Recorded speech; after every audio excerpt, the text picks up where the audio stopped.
Europe's luxury car market is changing faster than you think, and some trends are downright shocking. You probably think you know the European luxury car scene, big German sedans, maybe a few Italian sports cars, and a whole lot of diesel. Well, that picture is fading, and fast.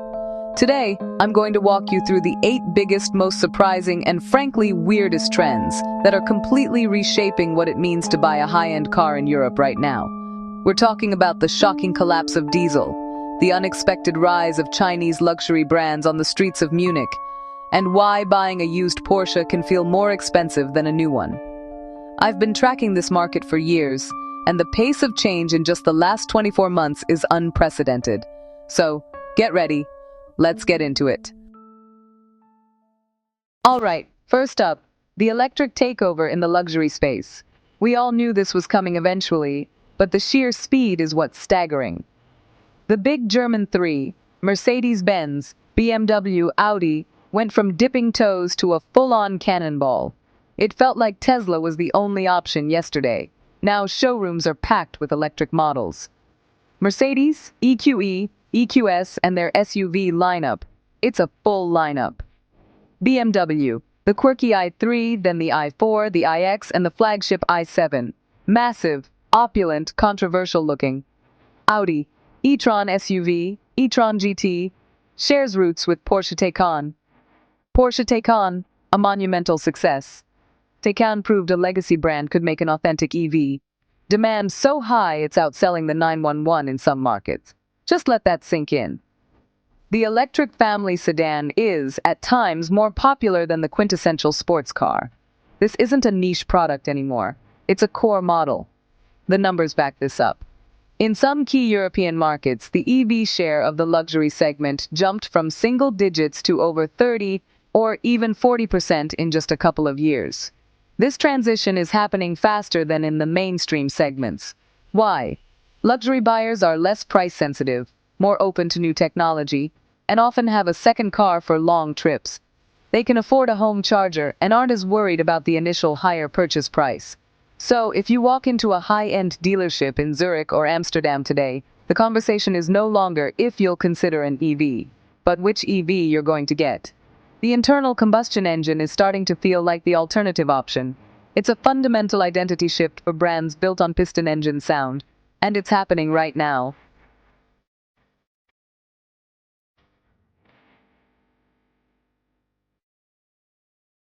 Now, for a trend that's less about the cars themselves, and more about how people are getting them. The absolute explosion of subscriptions and leasing. The classic idea of buying a luxury car, owning it for a few years, and then selling it, is becoming a bit old-fashioned, especially in Europe. The new status symbol isn't ownership, it's access and flexibility. And car companies are leaning into this hard because it creates a predictable, recurring revenue stream. The holy grail for any business. Think of it like Netflix or Spotify, but for $100,000 car.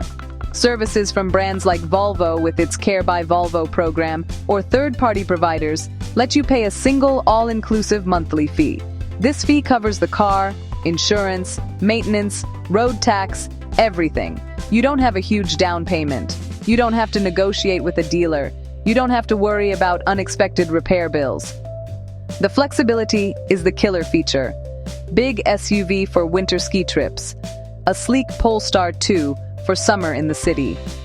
A subscription can do that. It matches a mindset used to upgrading phones yearly and switching streaming services on a whim. Even traditional long-term leasing is surging among private luxury buyers. Tech is moving so fast.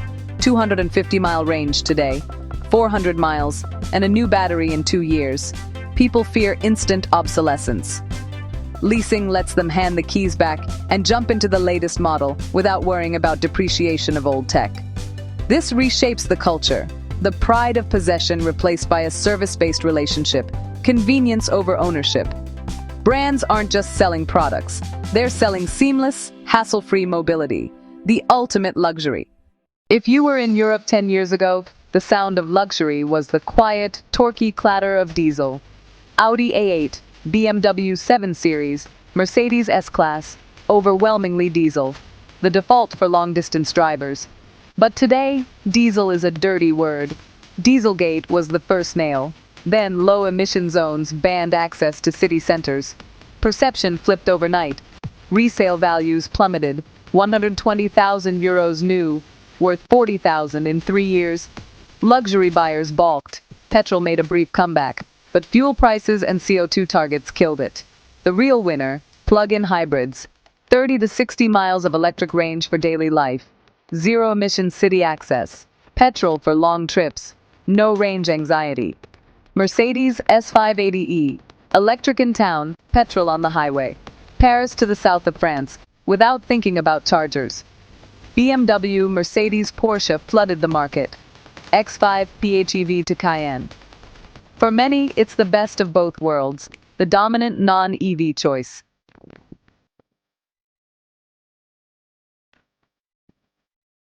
Okay, a massive European trend. Credible, high-end Chinese brands erase the decade-old cheap knockoff idea. NIO opened lavish NIO houses in Oslo and Berlin. More Apple Store than dealership, cafes, libraries, event spaces. Their cars pack advanced driver assist, a charming in-car AI, and their party trick, 5-minute battery swapping. BYD brings superb build, huge rotating screens, and performance, often at sharper prices. Lynk & Co. leans into subscriptions, targeting urban connected buyers. European giants are concerned. Chinese firms move fast, own battery software know-how, and have serious resources. Challenges remain, brand recognition and service networks. But disruption potential is immense. You'd think new car excitement softens used demand. Completely wrong. Demand and prices soared. Some lightly used models sold above sticker. Depreciation flipped. Chip shortages and snarled logistics throttled new car supply. 12, 18, even 24-month waits for 911s and G-Wagons. Wealthy buyers paid premiums for immediate, low-mileage cars. GT3, Huracan, M3, seen as the last pure ICE era. Collectors piled in, prices went vertical. Owners gained, new buyers frustrated. Dealers enjoyed margins that beat new cars. The industry is re-evaluating depreciation and value in luxury. A new playbook for the next cycle. One of the strongest forces, the EU's fleet CO2 rules. Miss targets and pay billions. A single V8 SUV must be offset by lots of EVs. If the average is too high, write a massive check. Result, beloved V8s and V12s die off. Replaced by Turbo 6s and hybrids, compliance drives electrification. Regulations force slick shapes, flush handles, obsessive aero and weight cuts to eke out range. Amid all the sameness, the ultra-wealthy chase uniqueness, customization and coach building roar back. Paint to sample, tailor-made, Rolls-Royce Bespoke, swatches, veneers, embroidered crests, prices balloon, swept tail and boat tail, commissioned art on wheels, rumored at 20 million plus, Zagato, Brabus, Mansory, limited rebodies and full transformations for instant exclusivity. Younger affluent buyers reject the 3-box sedan, dad's car, and flock to SUVs. High seating, safety feel, practicality, presence, Urus, DBX, even Puro Sangue.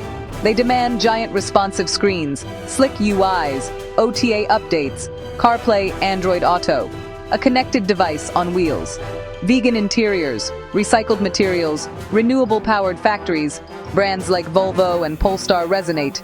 8 landscape-altering trends, EV sprint, diesel death, subscriptions, wild used prices, Chinese disruption, CO2 rules, bespoke boom, SUV plus tech supremacy. What starts in Europe becomes a global blueprint. If this helped, like, subscribe, and tell me which trend shocked you most. Was it the battery swapping NIOs? Or that a used G-Wagon can cost more than a new one? I read every comment. Next week, how EVs are changing supercar performance, 2,000 horsepower monsters, and what that actually feels like to drive. You don't want to miss it. Thanks for watching.